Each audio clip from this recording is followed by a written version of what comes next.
ಶಿಡ್ಲಘಟ್ಟ ಸರ್ಕಾರಿ ಪ್ರಥಮ ದರ್ಜೆ ಕಾಲೇಜಿನಲ್ಲಿ ರೆಡ್ ಕ್ರಾಸ್ ಸಂಸ್ಥೆ ಹಾಗೂ ಕಾಲೇಜಿನ ಸಂಯೋಗದೊಂದಿಗೆ ರಕ್ತದಾನ ಶಿಬಿರ ಆಯೋಜಿಸಲಾಗಿತ್ತು. ರಕ್ತದಾನ ಶಿಬಿರದ ಸಂಘಟನಾ ಸಂಚಾಲಕ ಡಾಕ್ಟರ್ ಶಫಿ ಅಹಮದ್ ಮಾತನಾಡಿ, ಚಿಕ್ಕಬಳ್ಳಾಪುರ ಜಿಲ್ಲೆ ಮಾತ್ರವಲ್ಲದೆ ನೆರೆಹೊರೆಯ ಜಿಲ್ಲೆಗಳಲ್ಲಿ ರಕ್ತದ ಕೊರತೆ ಎದುರಾಗಿದೆ. ರಕ್ತದಾನ ಮಹಾದಾನ. ರಕ್ತದಾನ ಮಾಡುವ ಮೂಲಕ ಜೀವದಾನ ನೀಡಲು ಪ್ರತಿಯೊಬ್ಬರು ಮುಂದಾಗಬೇಕು ಅಂದರು. ಒಂದು ಅಧ್ಯಕ್ಷರಾದಂತಹ ಶಫಿ ಅಹಮದ್ ಕೂಡ ಭಾಗವಹಿಸುತ್ತಾರೆ. ಸುಮಾರು ಇತರೆ ನಮ್ಮ ಶಿಡ್ಲಘಟ್ಟ ತಾಲೂಕಿನ ಕನ್ನಡ ಸೇನೆ ಒಂದು ಇದರಿಂದ ಮತ್ತು ಸಂಘಟನೆಗಳು ಮತ್ತು ಇತರೆ ರೈತ ಸಂಘಟನೆಗಳು ಪ್ರಗತಿಪರ ಸಂಘಟನೆಗಳೆಲ್ಲರೂ ಕೂಡ ಭಾಗಿಯಾಗಿರ್ತಾರೆ.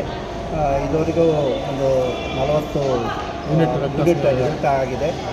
ಕಾಲೇಜಿನ ಪ್ರಾಂಶುಪಾಲ ಡಾಕ್ಟರ್ ಮುರಳಿ ಆನಂದ್ ಮಾತನಾಡಿ, ಕಾಲೇಜಿನ ವಿದ್ಯಾರ್ಥಿಗಳು ವಿವಿಧ ಪ್ರಗತಿಪರ ರೈತಪರ ಸಂಘಟನೆಗಳ ಸಹಕಾರದೊಂದಿಗೆ ರಕ್ತದಾನ ಶಿಬಿರವನ್ನು ಆಯೋಜಿಸಲಾಗಿದ್ದು, ಉತ್ಸಾಹದಿಂದ ವಿದ್ಯಾರ್ಥಿಗಳು ರಕ್ತದಾನ ಮಾಡಿದ್ದಾರೆ. ಪ್ರತಿಯೊಬ್ಬರು ಆರೋಗ್ಯವಂತರು ರಕ್ತದಾನ ಮಾಡಬಹುದು ಅನ್ನೋ ಬಗ್ಗೆ ಅರಿವು ಮತ್ತು ಜಾಗೃತಿ ಅತ್ಯಗತ್ಯ ಅಂದರು.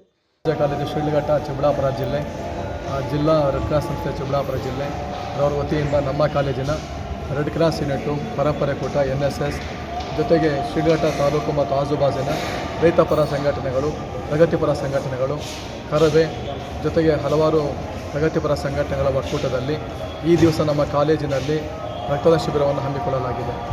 ಆಶಾ, ರಾಯಲ್ಸ್ ಕನ್ನಡ, ಶಿಡ್ಲಘಟ್ಟ.